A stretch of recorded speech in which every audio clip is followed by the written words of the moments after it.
நிச்சயமா அரசியல் படமாவும் இருக்கும். இந்த திமுக அரசுக்கு செம சவுக்கடி அந்த படத்தில் கொடுத்துப்பாரு. ம். ஸோ அந்த வகையிலையும் ஒரு ஓப்பனிங் இருக்கும். ம். அது இல்லாமல் விஜயோடைய வழக்கமான அந்த சின்ன பசங்களுக்கான விஷயங்கள், அப்புறம் பெண்களுக்கான விஷயங்கள், அதாவது குடும்பத்தோடு உட்காந்து பார்க்குற படமாக அந்த படத்தை கொடுப்பாரு விஜய். அதில் எந்த சந்தேகம் இல்லை. அதாவது அரசியலை பற்றி நாம் எதிர்மறையாக சில கருத்துக்களை சொன்னால் கூட ம். இந்த விஷயத்தில் சன்னாயன் படம் அந்த படம் நிச்சயமாக சக்ஸஸ் ஆகும். எல்லாருமே பார்க்கக்கூடிய படமாக இருக்கும். ஓகே. ஸோ விஜயை வந்து நம்ம நடிகராக பார்க்கக்கூடிய கடைசி படம் தேட்டரில். அப்படி நான் சொல்லவே மாட்டேன். ஏற்கனவே பல முறை சொல்லியிருக்கேன். நிச்சயமாக ஜனநாயகம் படம் அவருடைய கடைசி படம் அல்ல.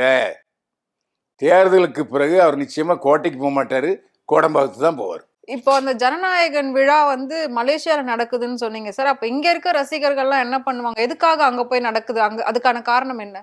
முதல் காரணம் டப்பு, காசு. அந்த விழாவில் ஒரு பல்க் அமௌண்ட் கிடைக்குங்க அங்கே போனா.